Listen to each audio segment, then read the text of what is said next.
कहानी एक truck driver Arjun की है जो दिल्ली से मुंबई जा रहा था। हाईवे पर उसकी यात्रा लंबी और अकेली होती है, लेकिन उसे कभी भी डर का सामना नहीं हुआ था। एक रात जब वह एक सुनसान रास्ते पर चल रहा था तो उसकी नज़र एक खूबसूरत लड़की पर पड़ी जो सड़क के किनारे खड़ी थी। लड़की बहुत सुंदर थी और उसकी आंखों में एक रहस्य था। अर्जुन ने ट्रक रोका और लड़की से पूछा, तुम यहाँ अकेली क्या कर रही हो? लड़की ने जवाब दिया, मुझे बस थोड़ी मदद चाहिए। उसकी आवाज़ में कुछ ऐसा था जो अर्जुन को सम्मोहित कर देता है। लड़की ने बताया कि वह भी मुंबई जा रही थी और ट्रक में बैठने के लिए कहने लगी।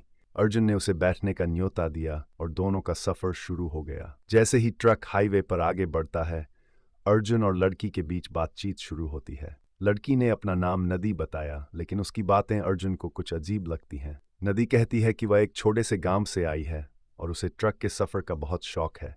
वह अर्जुन से अपने बारे में और उसके जीवन के बारे में पूछती है, लेकिन जैसे जैसे सफ़र चलता है अर्जुन को महसूस होता है कि नदी की बातों में कुछ रहस्य छिपा है। अचानक एक मोड़ पर नदी गायब हो जाती है।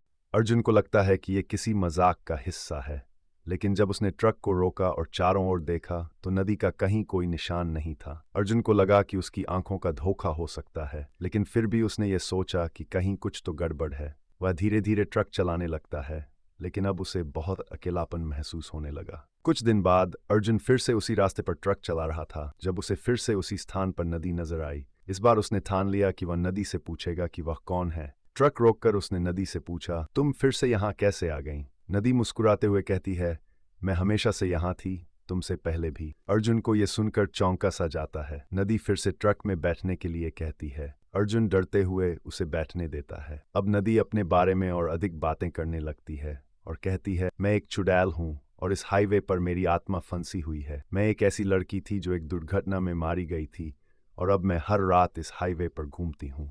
अर्जुन को यकीन नहीं होता, लेकिन नदी की आंखों में एक ऐसा दर्द था जो उसे सच मानने पर मजबूर कर देता है। अर्जुन और नदी के बीच अब गहरा संबंध बन जाता है। अर्जुन महसूस करता है कि नदी सिर्फ एक आत्मा नहीं, बल्कि एक ऐसी आत्मा है जो किसी न किसी वजह से इस दुनिया में बंधी हुई है। नदी अर्जुन से प्यार करने लगती है और अर्जुन भी धीरे धीरे उसे अपने दिल में जगह देता है। एक रात नदी अर्जुन से कहती है, मुझे इस दुनिया से जाने के लिए तुम्हारी मदद चाहिए, मुझे शांति की आवश्यकता है। अर्जुन समझता है कि नदी को शांति दिलाने के लिए उसे कुछ करना होगा। वह एक तांत्रिक से मदद लेता है और नदी की आत्मा को मुक्ति दिलाने की योजना बनाता है। तांत्रिक अर्जुन को बताता है कि नदी की आत्मा को केवल तब शांति मिल सकती है जब उसकी मौत की सच्चाई सामने आएगी और वह अपनी गलती को स्वीकार करेगी। अर्जुन और तांत्रिक मिलकर नदी की आत्मा को शांति देने के लिए एक तंत्र मंत्र करते हैं। जैसे ही तंत्र मंत्र की प्रक्रिया शुरू होती है, नदी की आत्मा अजीब तरीके से चिल्लाती है और फिर एक शांति का एहसास होता है।